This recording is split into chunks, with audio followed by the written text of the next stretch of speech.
Tom DeHaas. I'm CTO of Interface Fluidics. And I'm Lance, production manager here at Interface. So today we're going to go through a quick introduction to O-rings and which one to use for your microfluidic application. Lance, the first thing we're going to talk about today is O-ring sizes. So when I'm out trying to pick out an O-ring size, there's everything ranging from really huge ones to the ones that we're using in our tests, these tiny little guys. How do I know which size I should be purchasing for running a test on one of the systems that I have?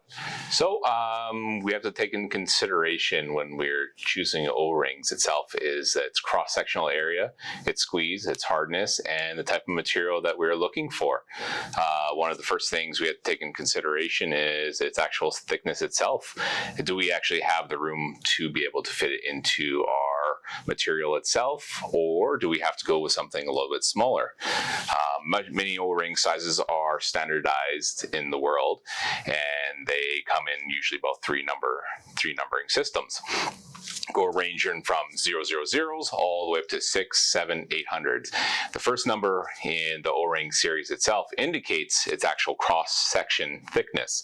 So in our applications for microfluidics, we are in some of the smallest applications for O-rings. So what size is that one there?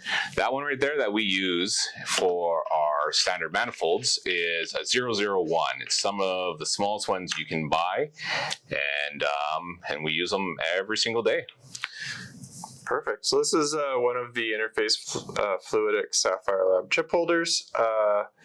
In here we have 4 locations for O-rings, and so before we put a chip in there, which so these ones are all 001 O-rings, right? Yes. Perfect.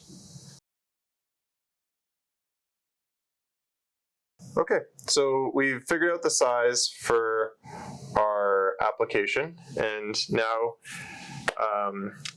I notice when I'm out shopping for O-rings, there's a bunch of different cross sections that are available. You can get the square ones, you can get these fancy quad rings, or regular square or a square cross section. How do I know which one to use? Well, in many applications, we have to look at how are they being used. Are they in a static application? Are they in a dynamic application? Are you worried about your O-rings rolling or not? So when we're talking about, say, a little bit more of the non-common ones, say the X-type, or sometimes called the quad or Q O-rings, those ones are more for dynamic seals and to also prevent your O-ring from actually rolling. And then we got our standard circular O-rings themselves, which are used in both dynamic and static seals. So these are perfect for an all-around application itself. And then we also have our square or face seal O-rings, which are perfect for static and only face seals. Okay, so I have a really large flange type connection here with a face seal. So for this application, I could go for either a circular or a square connection, right? Those would O-ring, right? Those would be the best applications for this perfect flange here. Yes. Okay. Awesome. When I'm out shopping for O-rings, I notice that there's a bunch of different hardnesses. Some are really squishy, and some of them are really, really hard. Are they all good for the same things, or which one should I pick for a test that I'm running on one of our chip holders? That is a perfect question, Tom. In regards to O-ring hardness itself, there is a lot of variables in regards to that. It can even determine based on the type of material itself. But standard O-rings usually come in 60, 70, 80, and 90 duro.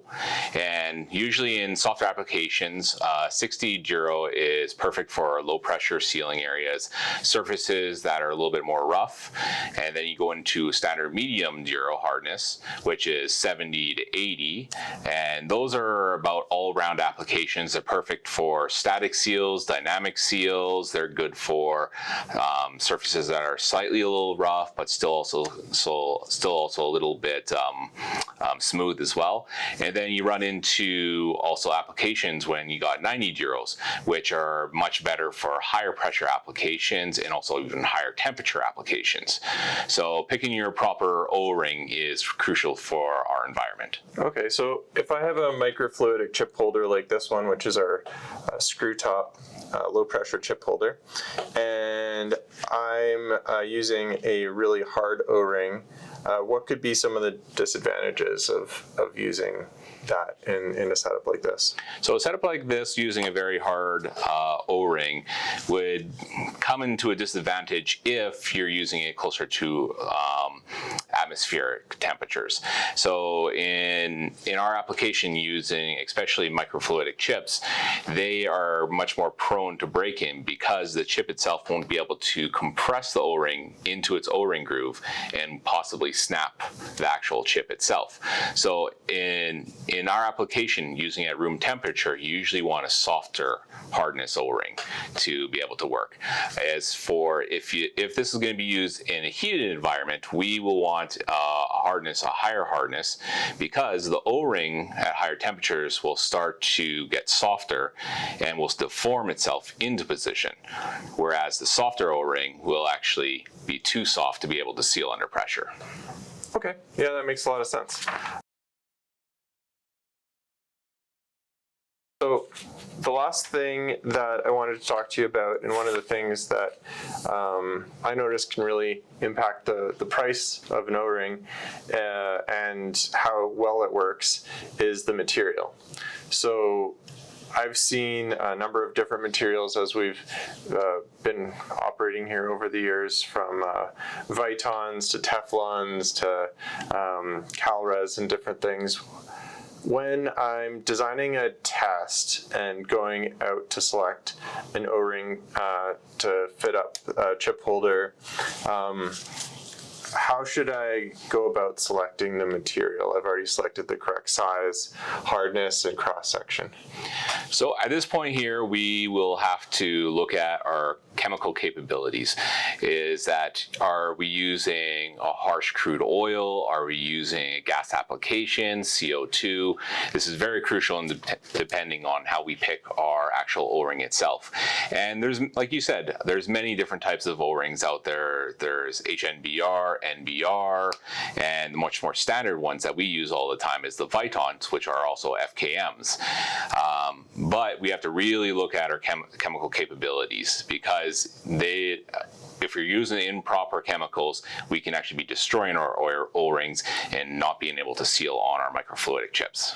Okay, yeah. A while back, I think that we were running some tests in the lab with supercritical CO2 and took out the O-rings, and they were really swollen and making crackling sounds. Why does that happen? Well, that's because the gas itself penetrates into the actual rubber, and under pressure itself, it's okay, but when you actually start decreasing the pressure or rapidly decrease the pressure itself, that's when the gas wants to actually escape out of the rubber and pretty much explode. Yeah. So some of the best applications for that type of situation would be called what's ED, which is called explosive decompression O-rings. They're a little bit more expensive, but in your applications, they're highly needed for gas applications. Okay, and in our lab here, we don't run any tests with H2S gas, but we sometimes move equipment to labs that are compatible with that. When using H2S in a test, how does that affect which O-ring I should be picking. H2S is very, very crucial in picking your O-rings and ensuring that it doesn't destroy anything, because not only is it poisonous to us, but it loves destroying O-rings. So picking that O-ring is very crucial and can be very expensive to anybody's testing. And just we always have to ensure that these O-rings are always the consumable items. So to prevent ourselves and protect ourselves and our samples themselves, we should always be picking what's called FFKM O-rings, and they are perfect for H2S applications, and they will not degrade severely over time. Okay, great. Well, I think that's a great summary of all the different things to be concerned about with O-rings. How often should I be changing out the O-rings on a chip holder here between tests? O-rings are considered consumable items and should be changed out every single test. It's, we're talking about literally pennies on the dollar to ensure our tests are run properly. Let's change them out every single time. Great. Well, thanks, Lance.